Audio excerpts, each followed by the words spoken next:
Bonjour, Émilie Talpin, OM System Ambassador. Welcome back to the channel. Today, I'm going to tell you about my 80 megapixel camera, the OM1. That's right, the OM1 is a 80 megapixel camera if you're using high-res mode in tripod. So let's get started.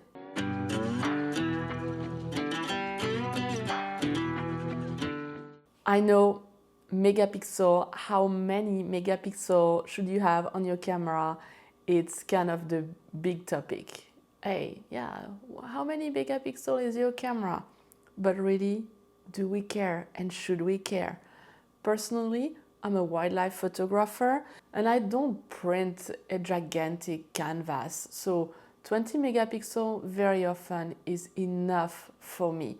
And it's enough for most of us. So if you see someone on YouTube telling you need this extremely expensive camera because it has all those megapixels, well, no, most of us don't need that. And actually, even if you have just a 20 megapixel camera, you can actually use that file and then increase your pixel if you need. So there are ways around it. So don't feel like you need to buy the most expensive camera because it has the most megapixel, because it's probably not going to make a difference for you and your print. Personally, I shoot 20 megapixel most of the time and I'm very happy with it. I don't want to have to store all those heavy files, but there are times where it's nice to have that option of having more megapixels. A couple of examples are when you are doing real estate, for example, and you might want to have a big print of one of your image. Also, if you are taking photos of paintings and you need to have them printed, then yes, definitely, because what more megapixel mean is better dynamic range, better details, and especially for printing, details is going to be important. So if you have an excellent printer, that printer will tell you, yes, I want a file that is going to be more than 20 megapixel. And that's why I love the OM1, because it is like a Swiss Army knife. And I say that because I'm from France. I love Switzerland. I always have a Swiss Army knife on me. And that's what this camera is about, is giving you that flexibility of shooting 20 megapixel most of the time because that's all you need. But when you need more megapixel, you can get 25, you can get 50, and you can get up to 80 megapixel, which is enormous. Now, how does that work? Well, it's a combination of the sensor, the processor, and also if you are not on the tripod mode, the stabilization of this camera will also all combined enable you to take those high resolution files. It's really cool. The computational technology of the OM1 is really spectacular and allows you so much flexibility. So how does that work? Well, first of all, let's switch on our camera and then I'm going to press on menu. I'm going to go to the second menu, which is computational modes, and you can see the first option is high res shot. Right now it's off. I'm going to click on and then I'm going to make sure that I select the right one. So you have tripod, and the tripod mode is the one that will give you 80 megapixel. And if you go down, you click on it, you have various options, 80, 50, 25. I always pick 80F plus RAW. That's going to give me the best result. And then you also have a waiting time.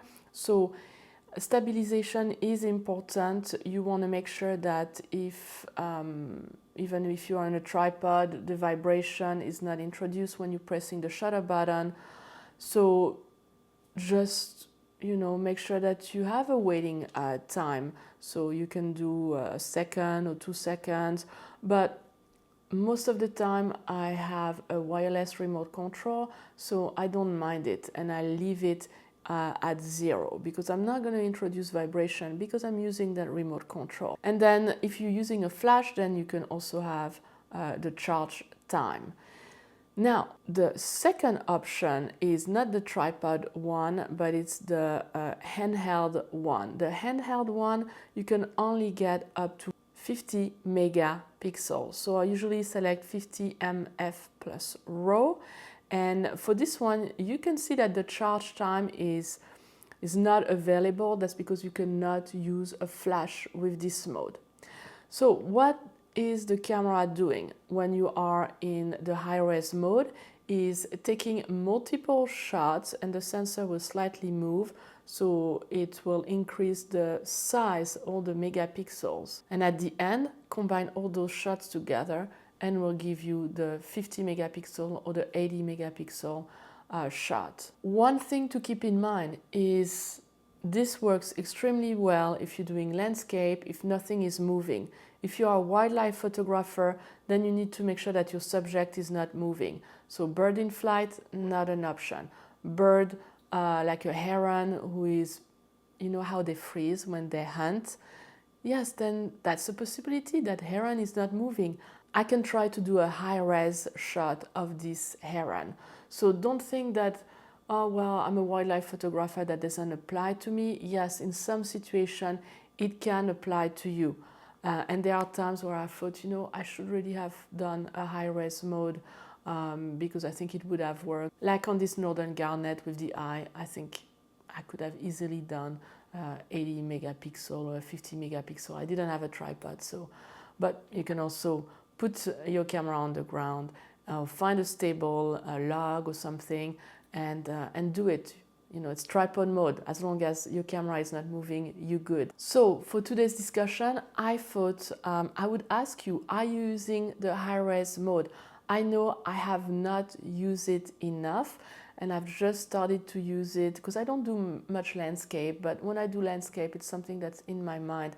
And if I want to crop, like do like more like a pano shot and crop, then yes, I should probably do 50 or 80 megapixel. But I'm really gonna think more about using it now, even with my wildlife photography.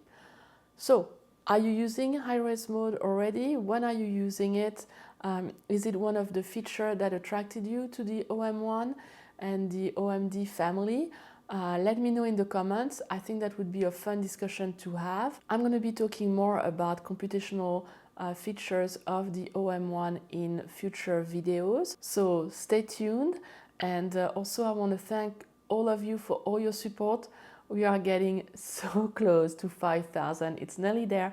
Yeah, I'm going to be able to give the Renox pretty soon. Can't wait to see who's going to win. If you have not participated in the contest, all you need to do is watch this video, post a comment below this video, not this one that I just put up, and make sure that you're subscribing to the channel as well to be eligible, and you need to be in Canada or in the US so I can ship it to you. And if you are not a subscriber, well, it's never too late.